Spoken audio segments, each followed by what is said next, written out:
Blake Raney, what's going on, man? Thanks for having me on today. Oh, absolutely. It's so great to have you on. And I've known you and your family for a long time. And I was laughing with who was it with? I think it was with Grant. He's the oldest, right? Yes. Yeah, your oldest brother. And I was like, man, of all your brothers, the only one I haven't ever connected with really is Blake. And so I think we ran into each other. You were at a small group at a coffee shop, I believe, for business owners. And then shortly after that, we reconnected randomly. Oh yeah, at a Flower Child. Yeah, for lunch. I was going on just a solo lunch, and so were you. And so we ended up making a lunch of it. And man, it was great. Absolutely. We got to talk about a lot of things that are happening in your life and your family's life. So let's just start from the beginning, man. So where are you from? What's life been like for you growing up, wherever that is that you grew up? And what's your family look like today? Yeah, absolutely. So born and raised here in Oklahoma.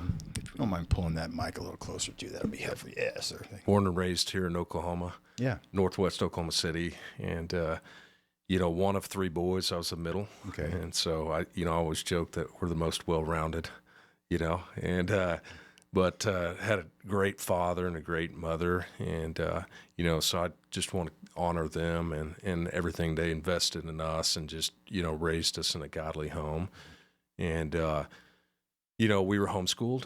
And so my mother made that sacrifice and just was a great mom raising us there. So I'm very thankful for that. Just had a great foundation, came from a loving home. And so that really shaped, I think, who I am today and just the foundation that I had. So that's really important. And then now be married to Anna, be 15 years coming up here. Congrats, man. July. So grateful for that. She's just a blessing to my life. And then we had our first daughter back in July, so she'll be a year here and in a few months. I can't wait to talk more about that. So, that's a powerful story. But yeah, keep going, please. Yeah, quite the testimony. So, now to raise a daughter and just see that love for her that I know our Heavenly Father has for us, and then my parents. It's just it's really special. And you see, we're not there yet, but you can just see the days coming where.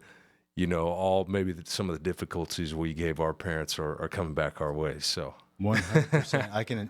I'm a few years ahead of you, man, not a ton, but at 50 now I look back and I realize, I did end up reaping what I sowed, in a good way though. Absolutely. You're like, oh, now I know how to have or try to have a level of empathy with my child, knowing that I've once felt like they feel right now, so it's amazing how that works, isn't it?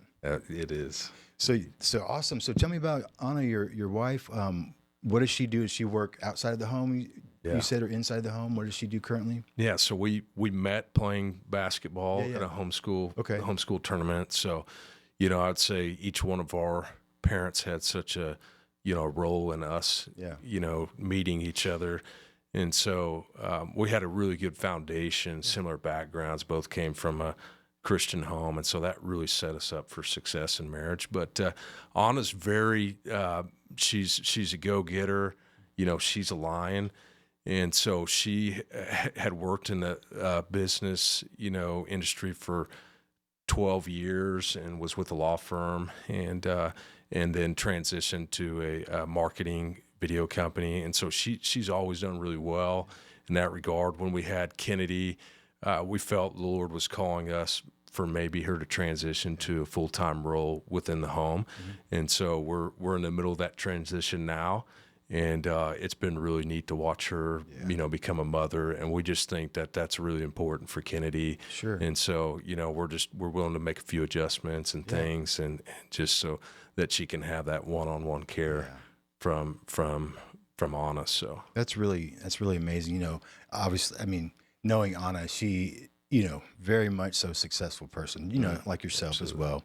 And so it's really cool to see that transition for you guys, that she is very open to the idea of staying home. And that's such a fulfilling role, honestly. It is the most important role, I believe, for our society, is raising children to be great, children that follow the Lord, hopefully is the goal. But, that's really amazing, man. I love that. It's one of the highest callings. And, I think our society today, we've, we're really in the first few generations of women working outside the home full time. And so I think that, that has been sold to, hey, women, go out here and achieve in business. And God gifts women to do some really incredible things. But I also think that, it's a really high calling to be a mother and full time if you're able to do that. And so Honest transition really well into that, and it's been a journey. And it's, and there's nothing wrong with either one, but you're right. It's like, hey, we shouldn't look poorly on. Yeah, man, that's an incredible role to raise children in the home. So that's really, really, really cool. Very cool. So tell me a little bit about your business. So you're a pilot. You have your pilot's license. Obviously, you've been doing that for quite a while. Yeah. And what's the name of your business, and what does it do? Yeah, absolutely. So we'll go ahead and get that out of the way. Being a pilot, there's a joke that says, how do you tell that a pilot's in a room or at a party? And said, "Don't worry, he'll tell you." Awesome. So pilots are pretty quick to tell you that they're a pilot. Sure. And so I've been flying for about 16 years now. Had always had that passion ever since I was a young man. I remember, being interested in flying simulators and RC airplanes, and my dad had owned an airplane, and I'd wanted to do that early, still at home, and he said, when you're out on your own, that can be something that you could do. Mm-hmm. And so when I took a semester off from college and got my pilot's license. That was when I was spending some time with Anna in Ohio, knocked out my private pilot's license. And then it was really a passion, kind of a hobby for me for about 10 years. I was always kind of entrepreneurial. And so from a young age, we had different service companies. And so I really viewed everything in those service companies was how do I use these service companies to be able to fly, right. And so that was kind of that was my motivation. It's like, so the whole time you were locked into I was locked in. Okay. So I like that, was really passionate about aviation. So, every day after work, I was hanging out at the airport and so then I'd have different customers that started coming to us from the service companies that, hey, I'm thinking about purchasing an aircraft and interested in buying a plane. Is that something you could help me out with? And so I started brokering a few deals. My wife's boss at the time, we got him into an aircraft, and I started flying right seat in that. Mm-hmm. And so that started to develop where I was starting to do more business aviation. In 2019, Governor appointed me to the Department of Aerospace, Aeronautics, and it was totally out of left field. Wow, I did not know that. That's awesome. Did not see that coming, and was just humbled by that. And I think had some feelings. Man, why would he choose me for this position? And I was 28 at the time, and had a few voices in my life that echoed that. Yeah. Well, you don't have that right degree, or some other things. You don't have the resources. And so I just felt really challenged by that, but it ended up being a great blessing to my life, because I really at that time had to dig deep into God's word and see, who does God say I am? Right. And what has he called me to? And so, a quote I really like is that God doesn't call the qualified; He qualifies the called. So yeah, and so I began to read God's word in that and say, hey, He's called me to do great things for Him. And so much like at that time, perhaps there was something I didn't see in myself at the time, but the governor saw that in me, and so he put me in that position of authority. And it wasn't about me, but it was about the authority that he gave me to act on his behalf. And so I think about that in life. It's, you look through people all throughout the Bible, Moses, and he was afraid to speak, but God encouraged him and gave him that authority.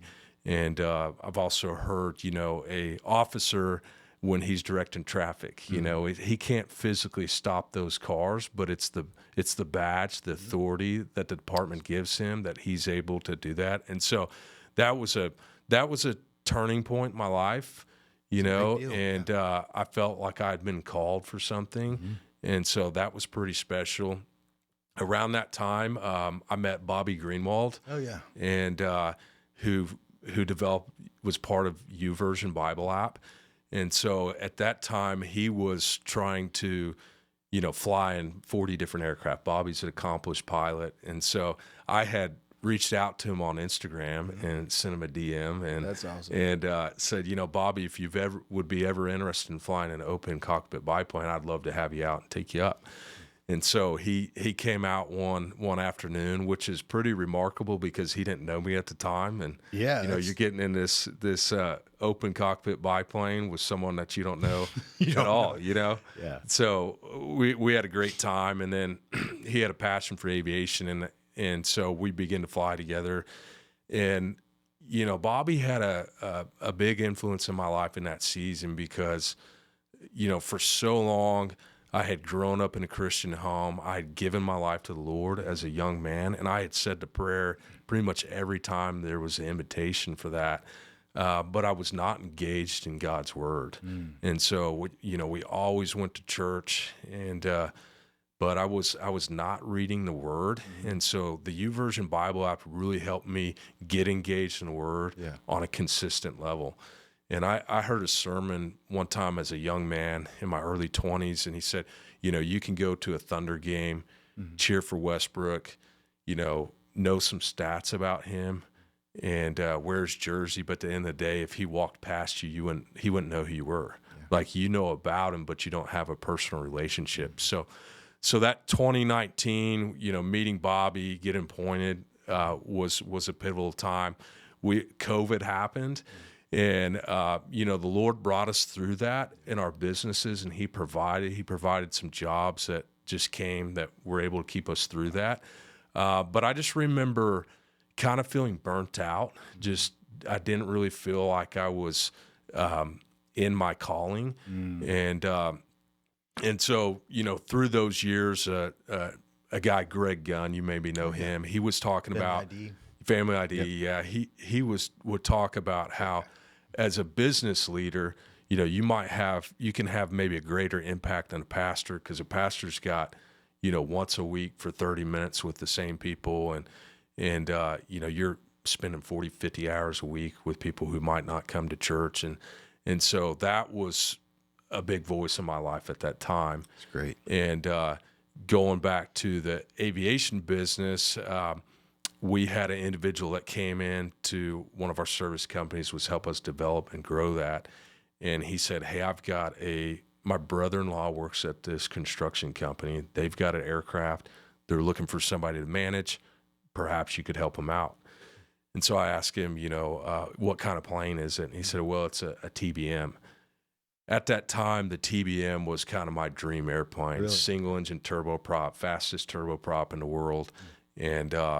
And so I was pretty excited about that. And so I go down to visit with these two brothers, and they've got this utility company and, 500 employees. And so I'm there to talk to them about managing this aircraft. Okay. And for the first, hour, we're talking about the Lord. And they're talking about bringing guys in that come out of prison to work in their business. And they're doing Bible studies. And this things. is in Oklahoma. Where was this at again? This is down in Goldsby, Oklahoma, gotcha. Just south of Norman. Okay. And so I'm listening to this, and the whole time I'm thinking, that's great, but I'm here to talk business. Yeah. And at the end of it, they said, you're hired. And I said, whoa. I said, let's back up. You don't even know if I have a pilot's license. And I said, and the second thing, I'm a businessman. I said, I don't have time to be a full-time pilot for you. I said, but I will hire you a pilot. I'll manage your operations. I will go to school on this aircraft to fly as a backup. And they said, okay, that sounds good. So during the next 3 or 4 months, a friend of mine that I brought on, we both went to training on this aircraft. We get back from training, looking to get him on insurance, and we couldn't quite get him insured at that time. He needed a little bit more time, or the company was going to have to switch to insurance that I had, and they wanted to hold off on that. And so our plan was, well, you can just fly with me for short time till we get your time up, then I'll turn you loose. Well, that turned into 4 to 5 months. Okay. And so here I am. I'm in this aircraft. We're flying 3, 4, 5 days a week. I'm trying to manage our other businesses and, field text calls, and it was pretty stressful. I bet. And, at that time, Lance told me, hey, why don't you go pursue aviation? You know, that's always been a passion for yours. We'll handle some of the other operations. I think you could. Because you guys were like a mobile wash company, correct, a couple other things. I remember that. Yeah. So, you know, some things like that. So that was another pivotal time in my life that that he was willing to cover that, so I could go pursue. That's pretty cool. Yeah. Sounds like you have a special relationship with your brothers too. You know, like you have your back, each other's back, and stuff like that. Yeah, it's you know, you go through different seasons too, and but we've got a great family, you know, and I'm grateful for each one of them. Yeah. So we was flying that aircraft, and I began to see how they operated their business, and it was different than how we operated, and you know, our focus was on growing the business, providing for our families, providing for our team members, and creating that atmosphere. But there was, you know, business and our faith was pretty separate. You know, people, you know, might observe that's how we operate but what I saw this other company, the business was simply the tool. And so they were using the business to reach men. And so I came to my brother at the time. I was like, I think we can have a pivot here, and we could use our businesses in a greater way.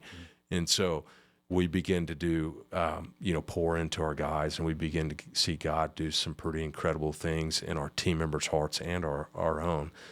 And so that was another pivotal time. That's amazing, man. Your life has been a sequence of opportunities that, you know, thankfully you've been prepared to accept. You know, you were aware enough to know it was an opportunity there, and you had people in your life that were supportive and saying, yeah, I see that in you. That's pretty clear. You know, that's really, that's an amazing path to take in life, and very, very fortunate and blessed to be able to do that, because I feel like those opportunities happen for people that are going to do something with it too, you know? Yeah. And I can see that's why it most likely happened to you guys. So, wow. Thank you for that. It's a, you know, I think about stewardship, and sometimes it's like, well, am I prepared? Am I preparing myself for an opportunity that God may bring my way? And so, decided to found SPAIRROW, and we spell SPAIRROW, SPAIRROW. So there's Aaron Sparrow. It's a little play on words, but, you know, that was brought about from Matthew and Luke when God talks about the sparrow. And he says, even when, you know, the sparrow falls, I see that bird, and I care for that bird. And so how much more valuable are you and I? Yeah. And I think that's what's close to my heart, is that we serve a God who sees, you know, El Roy, the God who sees. And I think for me, I kind of had this view of God. Perhaps he was, you know, maybe angry at me, or this more authoritative. And so I really had to start to understand, you know, how much God loves me, and how much he sees and cares for me. And so that name was just, you know, close to my heart. And that's great. You know, I think what's really neat for me to watch is that, you know, that's something that's really important to you. You know, you had to realize that God sees you. He's not just some distant entity that isn't intimately connected to us, and you've had a really, really, you know, great family, great life. The people you go in to see now, we're going to get to this here in a minute, but the people you serve in the ministry that you work with right now, these are guys that nobody sees, you know, or society definitely does not want to see them anymore. You know, they've been given a literal sentence, you know? And so I think there's a connection there that's very real for a very specific purpose, it seems like, you know, that the value in realizing, I mean, when people feel seen and heard, it adds dignity to their life. It adds some confidence. And I would say it probably opens them up to a conversation that's a little deeper that could potentially bring some healing in their life. So that's really cool, man. I love this path that you've been on, and how you've thought along the way, how can I actually make this a part of my entire life versus a compartmentalized part of my life? It affects everything. And, you know, it's funny you say that, because I've been talking to people that are starting businesses or starting a new business that have multiple businesses already. And I've had conversations with them about, you know, how they want to have an impact, you know, and things like that. Most people don't begin with why they want to start the business like you did when it comes to a purpose. And so I'm telling people, what if you built the business with that built in on the front end versus saying, when I make money, when I make a lot of money, I'm going to start giving to what I'm passionate about. Most of the time, maybe you can attest to this, your perspective on what you can let go out of your hands changes the more money you get. Yeah, absolutely. So when it doesn't have you from the gate, when you said from the very start, you know, our business is founded on this. Yeah. That's very different and unique. And number one, I think there's a huge blessing attached to that. And then two, so many people are impacted and helped. So thank you for, you know, being a person that thinks like that, because, you know, all the businesses that we have in the world, what kind of impact could that have if from the very start, you know, there was a commitment there to focus a specific amount of resource towards that purpose. But absolutely. You know, we don't always get it right. Sure. It's tough, you know, business is tough, and, you know, leading people is challenging, and so we make mistakes, but, you know, I think when you're trying to lead a business in that direction, there's also more of a responsibility to execute with excellence. Yeah. And so, you know, I think we try to execute with excellence, and being in the aviation industry, you know, there's a lot that goes into that, and there's a lot of people and families that are counting on us to make sure we're operating correctly, that we've got safety margins in there, and that our training excellence is your baseline. It has to be there. And so we've been really blessed with, you know, the team members that we've had. I get to lead some really special men, and that are very talented, and so, you know, sometimes it's just humbling to get to lead that organization, because there's men in there that are, you know, very, very smart, very talented, that just execute really well. And so we're very fortunate to have such great team members. That's awesome. Moving us down the runway. So I love that. So again, what's the website? Just so, hey, there might be somebody watching that needs some service right now. So. Absolutely. So it's flysparrow.com. Okay. Sparrow with an I, airs in there. And so right now we're specializing in Part 91 aircraft management. Okay. So we do not do charter. We do maintenance we specialize in aircraft at TBM. So we do maintenance. I provide brokerage, you know, buy, sell for aircraft on different aircraft, you know, turboprops or jets. And then we provide pilot services as well. So that's where we're operating right now, and we're just trying to be disciplined with what the Lord's given us and be faithful in that. I do have some visions of where I'd like to see the company go, but, you know, I've learned also too, God's plan for your life is often a little bit different than we imagine. So, and it works out way better. Usually better. It's usually way harder. Yeah. But it's way better. And worth it. That's awesome.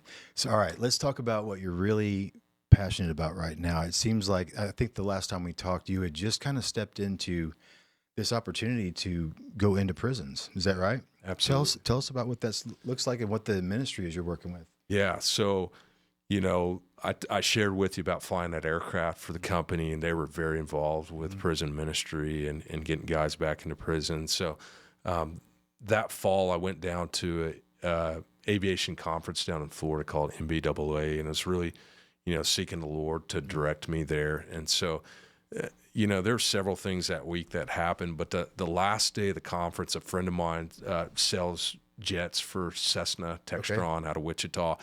And he said, hey, you need to meet this guy, Clendon, who him and his dad had an aircraft management company, and they just sold out. You know, maybe you could connect with them. And so I'm visiting with him, and we're talking, and I tell him I'm in doing management and stuff, but I never told him what type of aircraft I was flying. And so he said, hey, I've got this guy down in Houston that just bought an aircraft. He's looking for a pilot, somebody to manage. You know, I don't want anything to do with it. I'll just give you his contact, and perhaps you could help him out. And I said, well, that's great. I said, you know, what kind of plane is it? And he said, well, it's a TBM. Again, your favorite. And so I'm looking at him, and I said, you know, what model of TBM? He said, oh, it's a 700. And I said, well, you're not going to believe this, but I'm already flying a TBM 700. They made about 120 of those of that model. Really? Okay. Across the world. So very rare, not very many of them made. Are they high quality, like built in France, originally designed with Mooney here in America, and then Mooney fell out, and then Cicada finished it up. So French built, world's fastest single engine turboprop. And so, I asked him, I said, well, what's this guy's story, and why is he buying this aircraft? And he said, well, his name's George Medley, and he was always gifted, entrepreneurial, but had a tough family situation, had an abusive father, and so he started selling his dad's pills at school, and instead of getting rebuked for that, his dad said, well, just give me a cut. And so he automatically said, well, I can win my father's approval through selling pills and drugs. And so that led him down 2 decades of just running drugs and narcotics, and he eventually in and out of prison at Colorado, and was looking at, they finally got him on long charges, and he was looking at 32 to life. And while he's in prison, a guy knocks on his cell door and says, hey, George, would you like to come to Bible study? And he said, no, not really, but I'd like to get out of the cell. So he shows up this Bible study, and him and this guy are the only one there, and they're sitting one-on-one, and he proceeds to tell George, your problem is you've never submitted your life to the Lord. You've been using your gifts and skills to build your own kingdom, and you've wrecked people's lives. And so George goes back to the cell that evening, begins to read in God's word, and decides to give his life to the Lord and surrender. And so he goes back to get sentenced. And through some different events, a guy doesn't show up to testify. The judge decides to give him 2 years probation, community service. So he gets out of prison.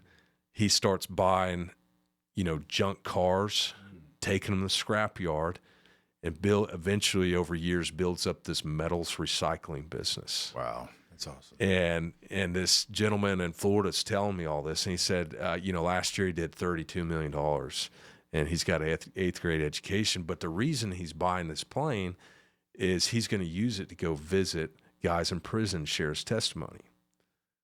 So here I am in Florida. I'm already flying a TBM 700, same make and model. I'm flying for guys that have a heart for prison ministry. They're rehabilitating guys coming out of prison.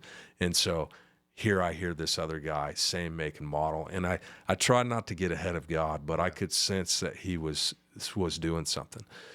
And so I get back to Oklahoma City. I called George. I said, hey, George, my name's Blake. I met a guy down in Florida that knows you, said you're looking for someone to manage your aircraft. We're already handling the TBM 700. Love to help you out.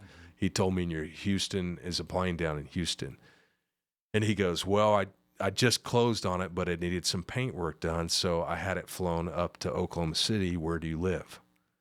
And I said, well, George, you're not going to believe this, but I live in Oklahoma City. And he proceeds to tell me it's at Wiley Post. And he says, hey, can you bring the plane back down to me in Houston after the paint work? Yeah. We're going to fly to Tennessee, visit these guys in prison, and then we'll fly back to Houston Wednesday night, and Thursday you can airline home. And I said, well, George, my wife and I have been scheduled to be in Houston that Thursday at a YouVersion Bible event. You need more confirmation? So let's get one more thing in there. This works out great. Yeah. And awesome. So got the opportunity on that trip to go into prison for the first time. Wow. I'd never been in prison, and I didn't know what to expect. And George stands up there and gives his testimony. It was very raw, and he laid it all out. And what I saw in that prison was different than what I thought I was going to see. Mm-hmm. And I saw 300 or 400 men in a gymnasium with their hands lifted high, worshiping the Lord, and they were free. Yep.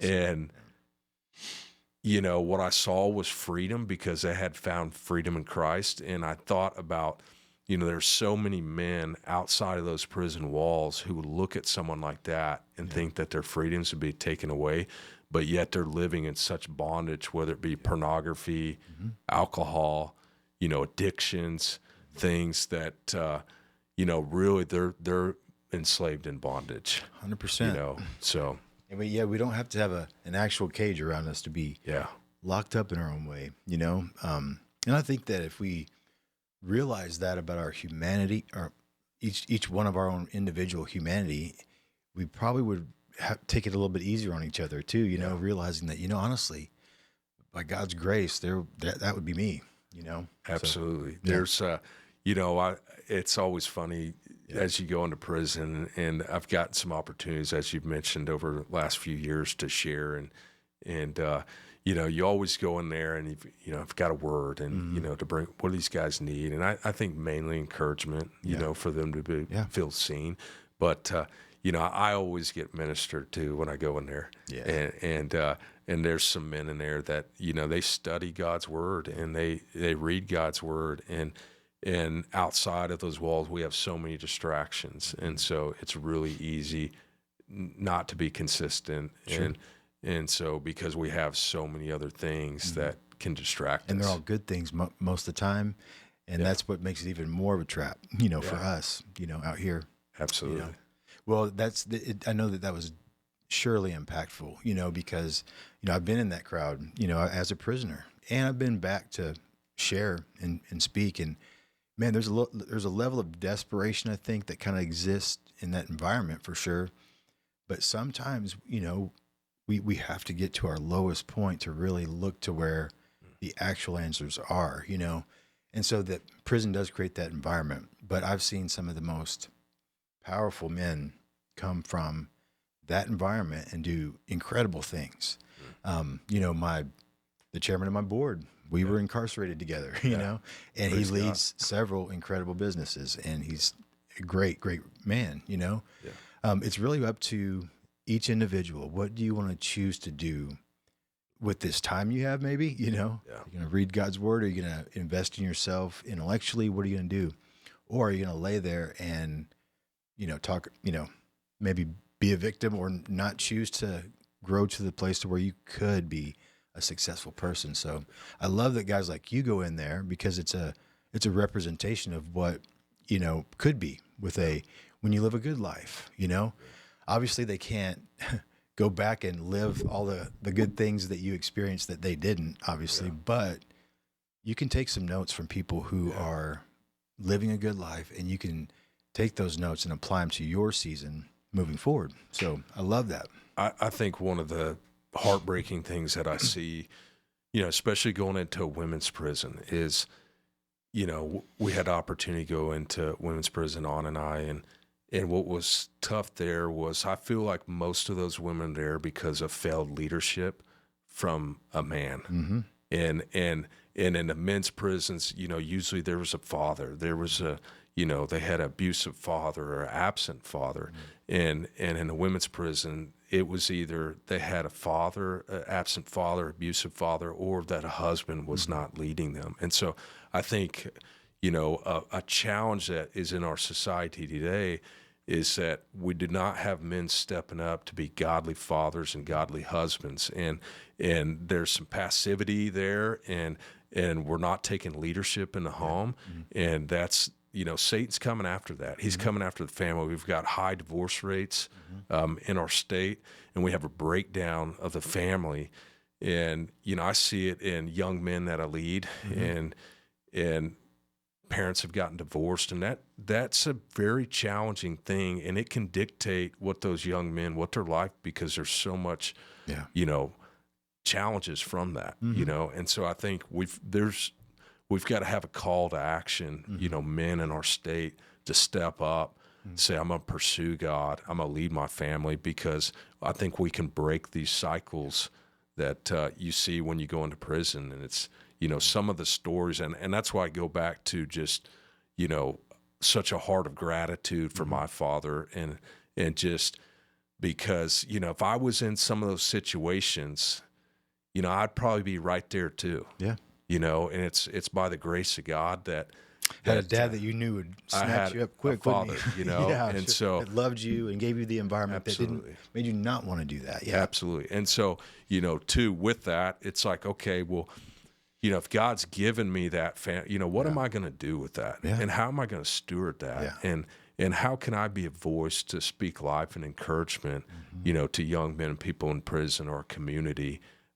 So good. Because I've been given that. Yep. That's the question, isn't it? I mean, you have to get to that point to answer that question honestly, because you're making the choice whether you do it passively or, directly. Yeah. And, you have to be just really honest about that because I think when you take the path, I know when you take the path of using everything you have access to help others, it does something to you. It does something to us, that's really powerful and beautiful. Yeah.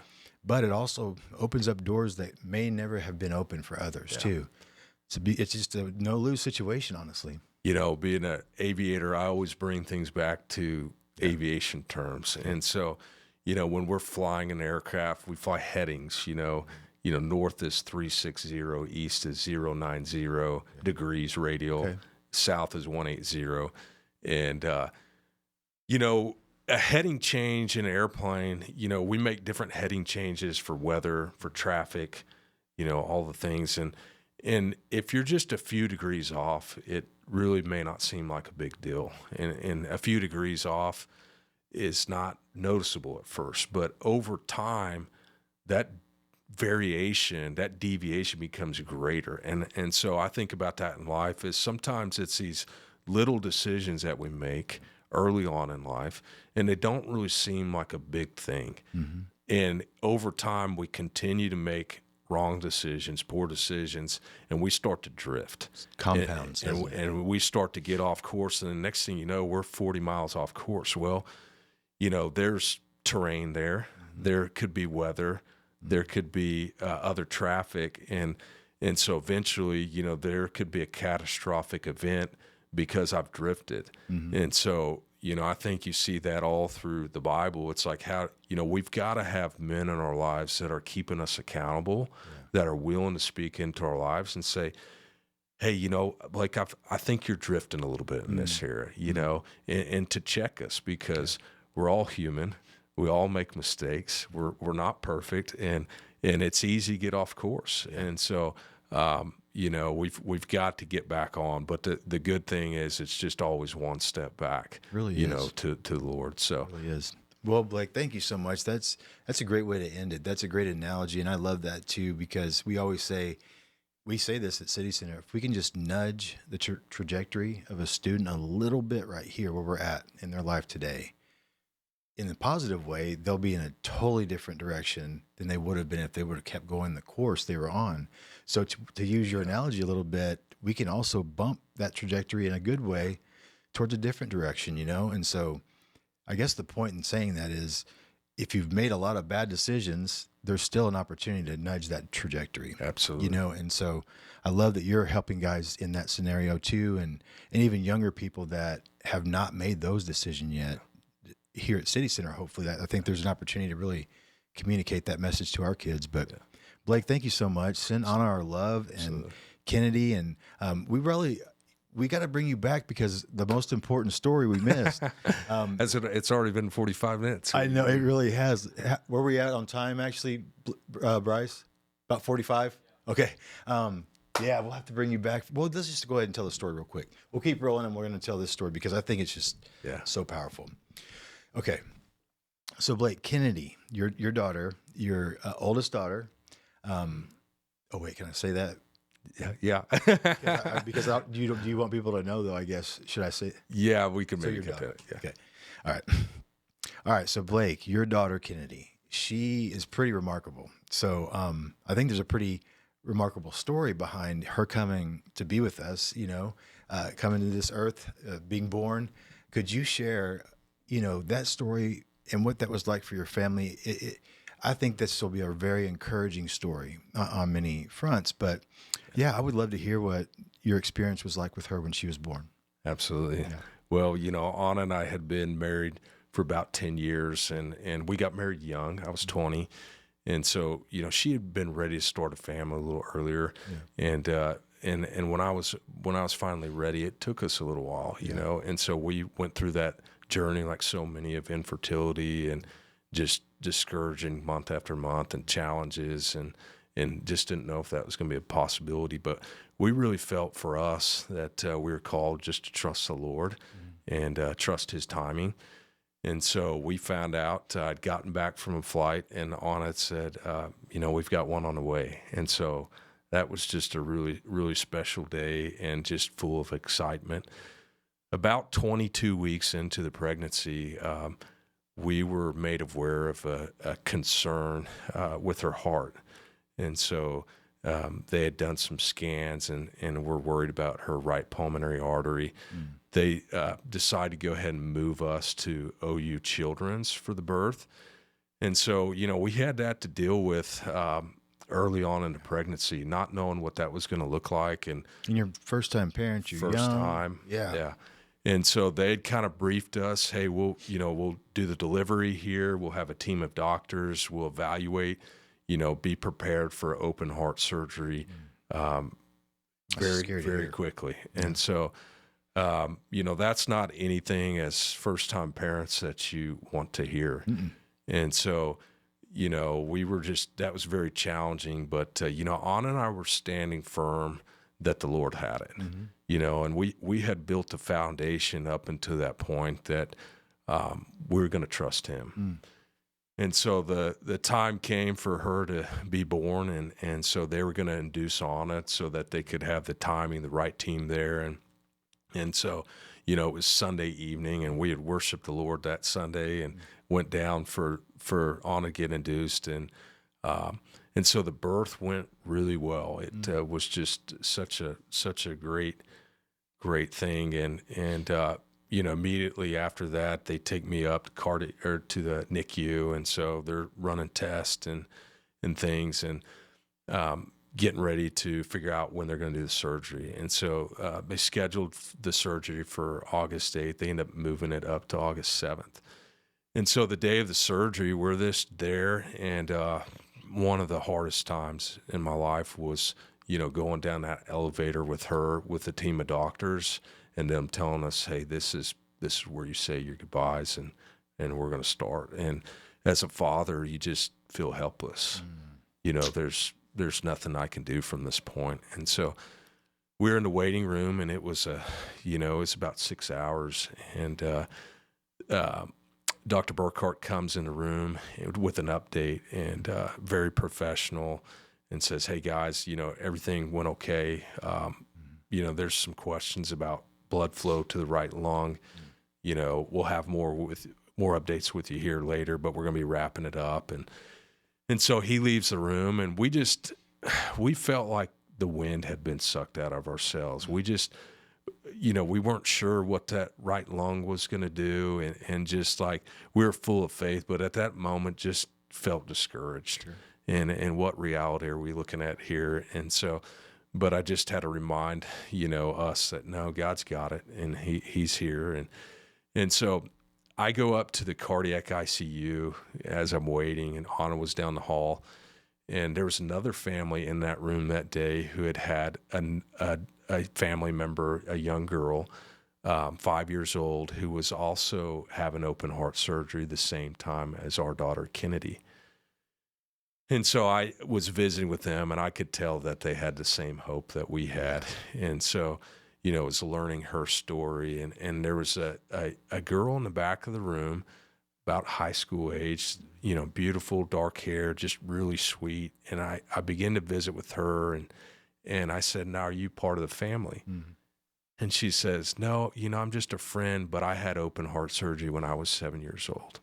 And so I'm here to be an encouragement to, our family friend here, to walk with her through this. And I'm now healthy, active, and I'm going to play college softball. Oh, wow. And I was just blown away by her, how kind she was, and I said, well, that's so great to hear. I said, now, what was your name? And she said, my name's Kennedy. Oh, gosh. Man. And I just teared up, and I couldn't believe that. And so I called Anna. I was like, you have to get up here. Wow. And she said, what? And I said, just wait. And so, here Kennedy's standing there. I said, Anna, I'd like you to meet Kennedy. She had open heart surgery when she was 7 years old. She's now healthy, active, going to play college softball. And it was like the Lord had just poured fresh wind in our sails. And I knew from that moment that he had it.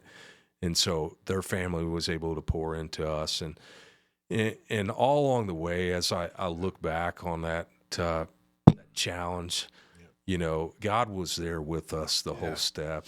And oh, absolutely. And something, being a pilot, I'm very detailed, I'm very observant. And so when we walked into that room where Anna was giving birth, it was room number 7. Oh, wow. And I remember seeing that and just, you know, and just thinking of the Lord's faithfulness and that. And after Anna gave birth, they took me to the 7th floor. Wow. Kennedy weighed in at 7 pounds, 7 ounces. That's crazy. Her surgery was scheduled for August 8th, and they moved it to the 7th. I was telling the nurse the day of surgery how I was making these observations. She said, well, you missed one. And I said, what's that? She goes, we're operating on her in OR room number 7. That's wild. And so I meet Kennedy after the surgery, and I'm telling Kennedy and her mom all this. Yeah. And she said, Kennedy, tell Blake what number you are in softball. And she said, I'm number 7. And so, you know, those were things that I've journaled and just so good, man. You know, little God winks that just, you know, where scripture's very clear that says, I'm with you. Yeah. You know, when you walk through the rivers, when you go through the fire, like you won't be burned. And so I think, you know, for people that are out there today, they're going through some challenging seasons and they're in the fire and they're in the water, you know, just to trust the Lord, because we're all going to go through difficult seasons. And sometimes, you know, sometimes it doesn't work out the way we think. For sure. And it doesn't go, but to ultimately to stand and say, you know, I trust God, his ways are higher than my ways. Yeah. And then also to, you know, build your foundation before the storm hits, you know, because when the storm comes, it's too late to build your foundation. Yeah. And you've got to be prepared. You've got to be building your life on the Lord, because when that storm comes, it'll reveal, you know, where you've put in your hope and where you've put in your faith. Mm-hmm. And, you know, we talked earlier about the parable of the man that built his house on the rock and the sand. And I think the key there is storms came upon both of them. Mm-hmm. You know, they were both subject to difficulties in this world. Yeah. But one had a foundation on the rock. Yeah. Storm's going to come. Blake, thank you so much for telling that story. And you just made a grown man cry on camera, so you're welcome there. But no, it's such a powerful story because it gives us a clear image of, you can't deny these things that clearly God was showing himself to you and your family. And so that's so encouraging, because we can hear that now and we can know that, we know there's evidence of God's, you know, goodness to all of us in many ways. You know, I think some of us just look for it more, you know, because we've seen it enough to recognize it, you know. Yeah. So thank you for what you do, not just as a pilot with your business, but what you do as a human on this earth, as a man in this community that leads, you know, well, and, you know, sets an example for a lot of young men that are around you. And so thanks for all you represent, man. Absolutely. Next time we got to bring Anna on. Yeah. Yeah. Well, she'd love that. Have to do a couples one, me and my wife and you and your wife. We can talk all about all that stuff. So thanks for having me on today. And it's so encouraging to see what you guys are doing here. And we talked about, you know, men in prison, and it's, you know, you guys are really being that father for young men that are fatherless. And so, you know, I look back at my life and so many men, you know, number one, my father, but I had so many godly men. Mickey's a great man. I love Mickey. He's very special, very, very humble man. Mm-hmm. And, you know, so many men that poured into my life and had such a role in planting seeds. And so, you know, what you guys are doing here is really special. And I think it's changing the city. So thank you, sir.